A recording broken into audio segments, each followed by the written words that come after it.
చేపట్టిన మరో ప్రతిష్టాత్మక ప్రాజెక్టు రీజనల్ రింగ్ రోడ్డు నిర్మాణంలో కీలక ముందడుగు పడింది. ఆర్ఆర్ఆర్ ఉత్తర భాగం టెండర్ ప్రక్రియ ప్రారంభమైంది. దీంతో మంత్రి కోమటి వెంకటరెడ్డికి ఫోన్ చేసి అభినందించారు సీఎం రేవంత్ రెడ్డి. మీ కృషి, మీ సహకారం, మీ సలహాతోనే ఆర్ఆర్ఆర్ ప్రాజెక్టు పట్టాలెక్కిందని కోమటిరెడ్డికి తెలిపారు సీఎం రేవంత్ రెడ్డి. 2017లో ఆగిపోయిన ప్రాజెక్టు కోమటిరెడ్డి అనితర సాధ్యమైన సహకారంతో సంవత్సరంలో సాధ్యమైందని ప్రశంసించారు. ఇక ఆర్ఆర్ఆర్ ప్రాజెక్టు మంజూరు చేసిన కేంద్ర మంత్రి నితిన్ గడ్కరీకి కృతజ్ఞతలు తెలిపారు సీఎం రేవంత్ రెడ్డి.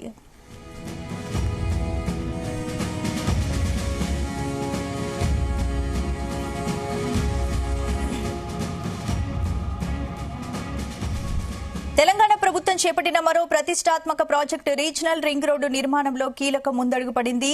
ఆర్ఆర్ఆర్ ఉత్తర భాగం టెండర్ ప్రక్రియ ప్రారంభమైంది. ఇందుకు సంబంధించిన పూర్తి అప్డేట్స్ మా ప్రతినిధి జానయ్య అందిస్తారు. జానయ్య, స్పందన.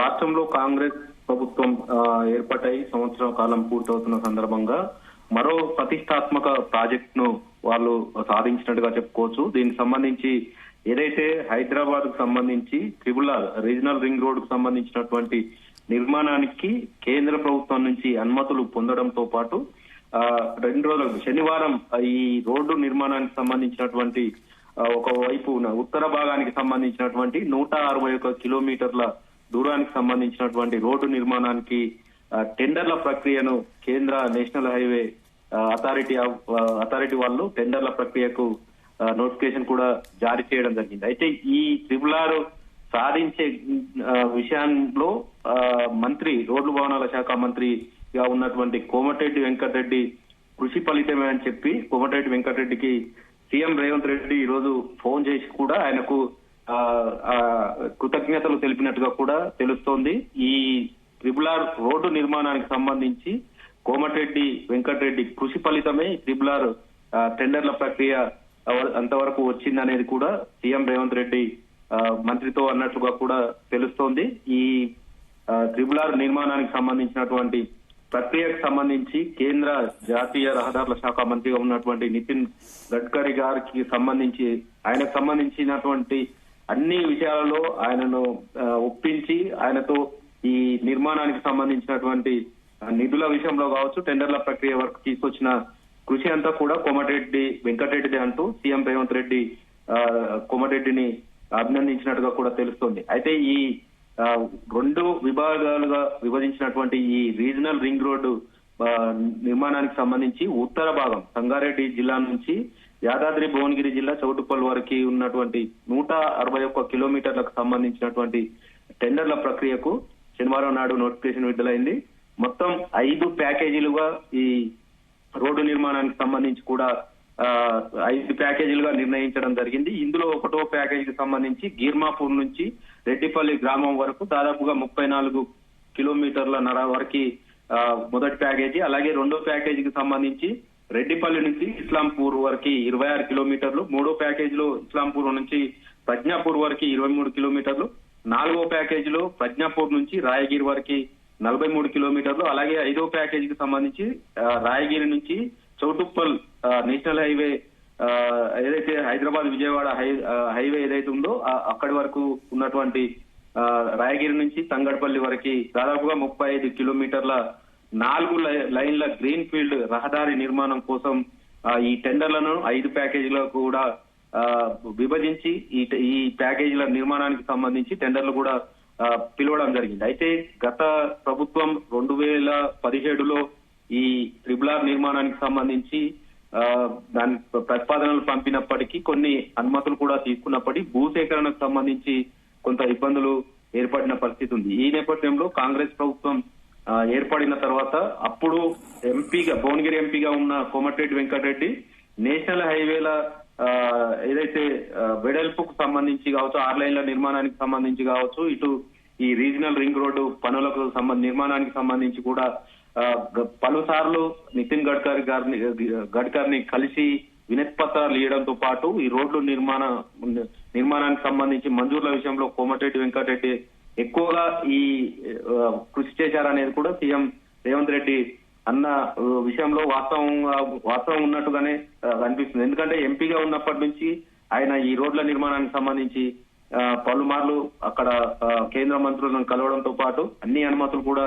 తీసుకునే విధంగా చేయడం జరిగింది. అయితే ఈ 1 year లో, 1 సంవత్సరంలో కాంగ్రెస్ ప్రభుత్వం ఏర్పడిన తర్వాత ఈ భూసేకరణకు సంబంధించి గాని, ఇతర అటవీ భూములకు సంబంధించి పరిమితులు గాని, డిపిఆర్ కు సంబంధించినటువంటి టెండర్ల విషయంలో గాని అన్ని విషయాల్లో కూడా అనుమతులు వచ్చే విధంగా చేసి 2 రోజుల క్రితం ఈ రోడ్డు ఏదైతే ట్రిబుల్-ఆర్ కు సంబంధించినటువంటి ఉత్తర భాగంలో 161 కిలోమీటర్ల పరిధి ఉన్నటువంటి ఈ రోడ్డు నిర్మాణానికి సంబంధించి టెండర్ల ప్రక్రియ కూడా ప్రారంభమైంది. అయితే దాదాపుగా 90% వరకు కూడా భూసేకరణ ఇప్పటికే ఈ రోడ్డు నిర్మాణానికి సంబంధించి సేకరణ జరిగింది. అయితే ఈ నిర్మాణానికి సంబంధించి ఏదైతే ఉత్తర భాగంలో ఈ ట్రిబుల్-ఆర్ రోడ్డు నిర్మాణానికి సంబంధించి అయితేనేమో కేంద్ర ప్రభుత్వం నిర్మించేటట్టుగా ఒప్పందం, అలాగే దక్షిణ భాగానికి సంబంధించినటువంటి రోడ్డు నిర్మాణానికి సంబంధించి రాష్ట్ర ప్రభుత్వం నిర్మించే విధంగా కూడా కేంద్ర రాష్ట్ర ప్రభుత్వాల మధ్య ఒప్పందం జరగడం, నిర్ణయం కూడా తీసుకోవడం జరిగింది. అయితే ఇటు ఉత్తర భాగానికి సంబంధించినటువంటి ట్రిబుల్-ఆర్ రోడ్డు నిర్మాణానికి 161 కిలోమీటర్లు నిర్మాణం ఉంటుంది. దక్షిణ భాగానికి సంబంధించి 190 కిలోమీటర్ల పరిధి ఉంటుంది. అయితే ఈ దక్షిణ భాగానికి సంబంధించి ఇప్పటికీ భూసేకరణకు సంబంధించి ఇంకా భూసేకరణ కూడా పూర్తి కాలేదు. ఆ ప్రక్రియ త్వరలోనే స్టార్ట్ చేస్తామనేది కూడా రోడ్డు భవనాల శాఖ కూడా ఇప్పటికే ప్రకటించిన పరిస్థితి ఉంది. అయితే మొత్తం ఈ 2 విభాగాలుగా ఉన్న ఉత్తర దక్షిణ భాగాలుగా ఉన్నటువంటి ఈ ట్రిబుల్-ఆర్ రోడ్డు మొత్తం 351 కిలోమీటర్ల దూరం పరిధి ఉంటున్న నేపథ్యంలో భూసేకరణకు సంబంధించి కూడా కొంత అక్కడక్కడ కొన్ని కొంత అడ్డుకుంటున్న పరిస్థితి ఉంది. ట్రిబుల్-ఆర్ నిర్మాణానికి సంబంధించి ఇటు అన్ని జిల్లాలు ఏదైతే ఈ నిర్మాణం చేపడుతున్నటువంటి గ్రామాల పరిధిలో రిజర్వాయర్ల కోసం భూములు కోల్పోయాం, రోడ్ల కోసం మళ్ళీ సాగు చేసుకునే భూమి కోల్పోతున్నాం ఒక కాన్సెప్ట్ తోటి రైతులు కొంత ఆర్డీఓల ఆఫీసులు కానీ కలెక్టర్ ఆఫీసుల వద్ద కొంత ధర్నా చేస్తున్న పరిస్థితులు ఉన్నాయి. కానీ ఈ ఉత్తర భాగానికి సంబంధించి ఇప్పటికే టెండర్ ప్రక్రియ కూడా వెలువడడం తోటి భూసేకరణకు సంబంధించి కూడా హద్దులు వేయడం ఎంత అవసరం ఉందనేది కూడా తీసుకోవడం జరిగింది. ఆ నేపథ్యంలోనే ఎంతమంది రైతులకు ఎంత పరిహారం ఇవ్వాలనేది కూడా ఒక ప్రణాళిక కూడా రూపొందించిన నేపథ్యంలో టెండర్ల ప్రక్రియ వచ్చింది. కాబట్టి ఈ టెండర్ల ప్రక్రియ వచ్చే ఏడాది జనవరి 14 వరకు టెండర్ల ప్రక్రియ ఉంటుంది. కాబట్టి ఆ రోజు ప్రక్రియ టెండర్లు ఎవరికి దక్కుతాయో ఆ టెండర్ల ద్వారా చెల్లుతుంది. ఆ తర్వాత భూసేకరణకు సంబంధించినటువంటి పరిహారాన్ని కూడా రైతులకు చెల్లించాల్సి ఉంటుంది. ఆ ప్రక్రియ పూర్తయితే 2 ఏళ్లలో ఈ 5 ప్యాకేజీలకు సంబంధించి నిర్మాణం మాత్రం 2 ఏళ్ల పరిధిలో నిర్మాణం చేపట్టాలి, 5 ఏళ్ల పాటు మెయింటెనెన్స్ చేయాలనేది కూడా అందులో ఉన్నటువంటి నిబంధన ఉంది. దాని ప్రకారంగా టెండర్ల ప్రక్రియ అయితే ప్రస్తుతం కొనసాగుతున్న పరిస్థితిలో ఈ ట్రిబుల్-ఆర్ కు సంబంధించి ఇదంతా కూడా ట్రిబుల్-ఆర్ నిర్మాణానికి సంబంధించి ప్రక్రియకు సంబంధించి మంత్రి కోమటిరెడ్డి వెంకటరెడ్డి కృషి వల్లనే అయిందనే సీఎం రేవంత్ రెడ్డి కోమటిరెడ్డిని అభినందించడం మాత్రం నల్గొండ జిల్లాకు సంబంధించినటువంటి పార్టీ నాయకులు కావచ్చు కొంత వాళ్ళు హర్షం వ్యక్తం చేసిన పరిస్థితి ఉంది. ఇటు రీజనల్ రింగ్ రోడ్డు పూర్తయితే మాత్రం ఇప్పటికే హైదరాబాద్ కు సంబంధించినటువంటి ఔటర్ రింగ్ రోడ్డు తర్వాత రీజనల్ రింగ్ రోడ్డు ఉంటుంది. కాబట్టి ఈ నిర్మాణం తర్వాత మరింత అభివృద్ధి చెందే విధంగా ఉంటుందనే కాన్సెప్ట్ తోటి ఈ రీజనల్ రింగ్ రోడ్ ను కాంగ్రెస్ ప్రభుత్వం కూడా ప్రతిష్టాత్మక చేపట్టింది. కాబట్టి ఉత్తర దక్షిణ 2 విభాగాలుగా విభజించినటువంటి ఈ ట్రిబుల్-ఆర్ రోడ్డును దాదాపుగా 4 ఏళ్లలో ఖచ్చితంగా పూర్తి చేయాలనేది ఒక కాన్సెప్ట్ తోటి కాంగ్రెస్ ప్రభుత్వం ముందుకు సాగుతుంది. ఉత్తర భాగానికి సంబంధించి ఇప్పటికే టెండర్ల ప్రక్రియ సాగుతున్న నేపథ్యంలో 2 ఏళ్లలో రోడ్డు నిర్మాణమే పూర్తి చేయాలనేది ఉత్తర భాగానికి సంబంధించి ఇటు దక్షిణ భాగానికి సంబంధించి దాదాపుగా 190 కిలోమీటర్ల పరిధి భూసేకరణకు సంబంధించి ప్రస్తుతం సర్వే కొనసాగుతుంది. ఆ సర్వే పూర్తయితే ఎంత భూసేకరణ ఎక్కడి నుంచి ఎక్కడి వరకు అనేది భూసేకరణ ఉన్నది.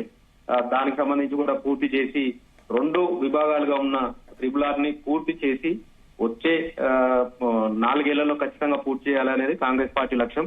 మొత్తానికైతే ట్రిబుల్-ఆర్ కు సంబంధించినటువంటి ఈ రోడ్డు నిర్మాణ ప్రక్రియకు సంబంధించి అయితే ఉత్తర భాగానికి టెండర్ల ప్రక్రియ రావడంతో ఇటు కాంగ్రెస్ ప్రభుత్వానికి సంబంధించి హర్షం వ్యక్తం చేస్తున్న పరిస్థితి అయితే కనబడుతుంది. స్పందన.